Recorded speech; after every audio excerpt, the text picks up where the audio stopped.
So just a few short weeks after it was all handshakes, hugs and smiles at the DMZ between the leaders of North Korea and the US, the North has shaken things up a touch by shooting some missiles into the EC. Let's get straight to our Defense Ministry correspondent Kim Ji-yeon, who's at the ministry for us. Ji-yeon, tell us more. Sure, Mark. South Korea's Joint Chief of Staff confirmed earlier this morning that North Korea had fired two short-range missiles at its eastern city of Wonsan at 5:34 and 5:57 a.m. Korea time this Thursday morning. The Joint Chiefs of Staff said that the first short-range missile flew some 430 kilometers towards the direction of the EC after being launched from a transporter erector launcher. Both of the missiles flew at an altitude of some 50 kilometers and both flew in an easterly direction from the Hodo Peninsula. It says it's currently working with the U.S. to verify the second missile, including its flight distance. Regarding North Korea's firing of projectiles presumed to be short-range missiles this morning, after the last one fired in May, South Korea and U.S. military are currently sharing information and are analyzing data in detail. The South Korean government has been monitoring the situation and urges North Korea to halt such actions, which are not helpful in lowering military tensions on the Korean peninsula. The military says it's been closely watching the Wonsan area where North Korean leader Kim Ji-yeon has recently made public appearances, and it's speculated Kim could have been at the site when the missiles were launched this morning.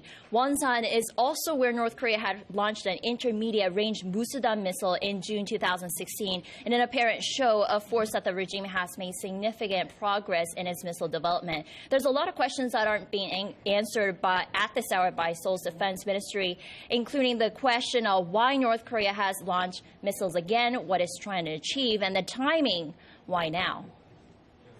Mark? Okay, so what you're saying is we have more questions than answers at this time. But how do we expect this situation over the next few days to unfold after what happened this morning?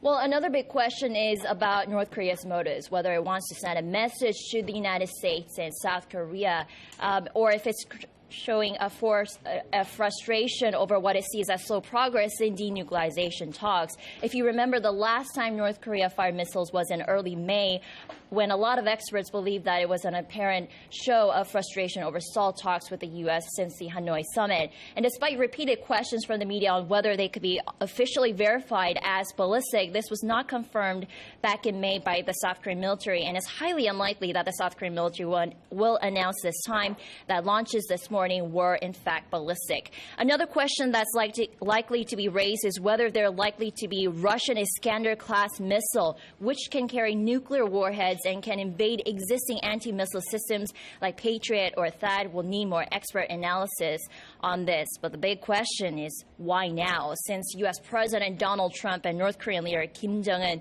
seemed to patch up their differences at their impromptu meeting at the inter-Korean border on June 30th, and as working-level talks were to be planned between Pyongyang and Washington. The North had warned that the resumption of talks would be affected by whether Seoul and Washington would go ahead with joint military exercises planned for next month.